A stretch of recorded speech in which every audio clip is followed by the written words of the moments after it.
দুই ভাই ব্যবসা করতেন, কিন্তু সেই ব্যবসা হাঁটা চলছিল, আর্থিক অনটনের মধ্যে দিয়ে যাচ্ছিলেন। বারবার এই কথা তারা বলছেন, পুলিশ বারবার এই কথা বলছে, বেশ কিছু তথ্য প্রমাণও উঠে আসছে। এমন একজনের বক্তব্য আপনাদের শোনাবো, যিনি বলছেন যে তিনি ধার দিয়েছিলেন। কত টাকা ধার দিয়েছিলেন শুনুন। আমি আর আমার দাদু মিলে 35 লাখ টাকা পাই, 23 সাল থেকে বাকি আছে। সেই নিয়ে আমাদের মধ্যে কোনো নেই। আমরা যখনই গেছি, আমাদের সঙ্গে দেখা হয়েছে, আমাদেরকে একটা আশ্বাস দিয়েছে যে আপনারা আপনার টাকা পেয়ে যাবেন, কিন্তু টাকা পেয়ে যাবেন, কারোর টাকা মারবো না, আমি চিটিংবাজ না। আপনি অন্তত নিজে ভালোভাবে স্টেবল হন, কারণ আপনি বটগাছ, আপনি বাঁচলে আমরাও বাঁচব। 35 লাখ টাকা বাকি, আমাদেরকে পেমেন্ট করবে বলেছিল, কিন্তু করতে পারেনি, কিন্তু অ্যাপ্রক্স কোটি টাকার উপরেই দেনা হবে। দে পরিবারের অনেক দিনের ব্যবসা, তো সেই ব্যবসার জায়গা থেকেই তাদের একটা গ্রহণযোগ্যতা আছে, যে গ্রহণযোগ্যতা থেকে তারা বারবার আশ্বস্ত করেছেন পাওনাদারদের যে টাকা মার যাবে না। কতটা খারাপ অবস্থা হয়ে গিয়েছিল। অমিত রয়েছে সরাসরি আমার সঙ্গে। একটা অমিত, প্রথমে একটু বোঝার চেষ্টা করি, গতকাল প্রথমেই যেটা এসেছিল, যে তথ্য এসেছিল বা পুলিশও বলছিল যে এদের একটা ফিনান্সিয়াল ক্রাইসিস রয়েছে, সেই ক্রাইসিসের মাত্রা কতটা, এখনো পর্যন্ত কতটা জানতে পারছি?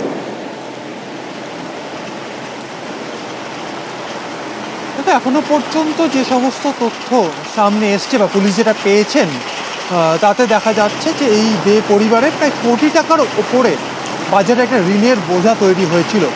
এদের পারিবারিক ব্যবসা, গত 2 বছরের বেশি সময় ধরে সেই ব্যবসার লোকসান শুরু হয় এবং তার জেরে মানে এমন অবস্থা হয়ে গিয়েছিল যে বাড়ি বন্ধক রাখতে হয়েছিল। কিন্তু এতদিনের চালু ব্যবসা হঠাৎ করে 2023 সালে এরকম পরিস্থিতি হলো কেন?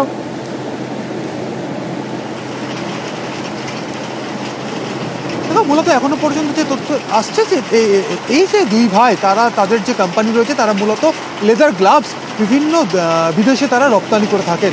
সেক্ষেত্রে ইউক্রেন এবং রাশিয়াতে তারা কিন্তু তাদের গ্লাভস রপ্তানি করতেন, কিন্তু সেখানে যুদ্ধ শুরু হয় ইউক্রেন রাশিয়ার, সেই সময় থেকে কিন্তু এই ব্যবসা কিন্তু লোকসানের মুখে পড়ে।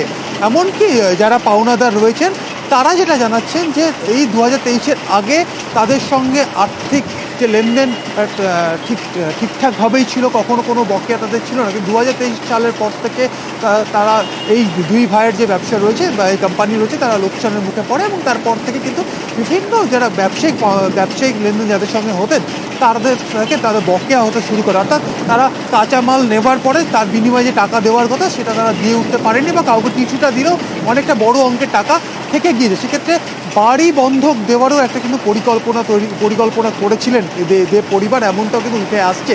সেক্ষেত্রে তার কতটা সত্যতা রয়েছে সমস্ত যাচাই করা হচ্ছে পুলিশের তরফে।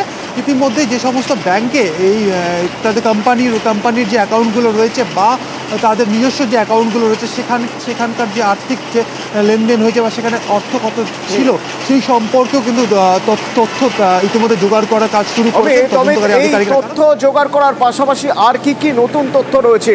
অর্থাৎ এই দে পরিবারের আর্থিক যে তথ্য, তাদের যে পরিস্থিতি খারাপ হচ্ছিল দিনের পর দিন, ব্যবসার পরিস্থিতি খারাপ ছিল, এর বাইরে তদন্তে আর কি উঠে আসছে?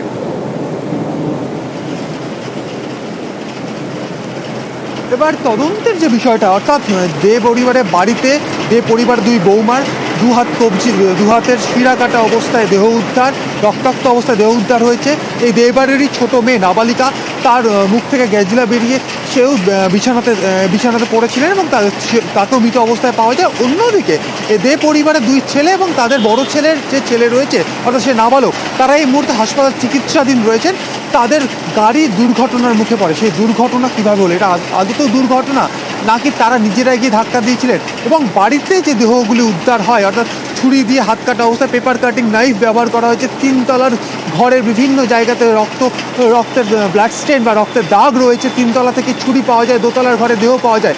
এখানে তাহলে সত্যি কি তারা আত্মহত্যা করেছিলেন বা বাড়িতে স্ত্রীদের আত্মহত্যার পরে তারা নিজের আত্মহত্যা করতে যাচ্ছিলেন, নাকি এটি খুন করা হলে কারা খুন করলেন? কারণ যেভাবে দু হাতের কবজি কাটা রয়েছে সেক্ষেত্রে সেলফ ইনফ্লেক্টেড হওয়ার কিন্তু তথ্য এখানে কিন্তু আসে না, এমনটাই মনে করছেন পুলিশ মহল। কারণ দু হাতে দুটো কবজি কাটা রয়েছে, গলাতে কাটমার্ক রয়েছে এবং এই রহস্য যত সময় যাচ্ছে রহস্য আরো বাড়ছে, রহস্যের জট আরো জটিল হচ্ছে অমিত। তার কারণ এরপর পোস্টমর্টেমের রিপোর্ট, সেই পোস্টমর্টেমের রিপোর্ট থেকে এখনো পর্যন্ত যতটুকু জানা যাচ্ছে রহস্যের জট আরো জটিল হচ্ছে।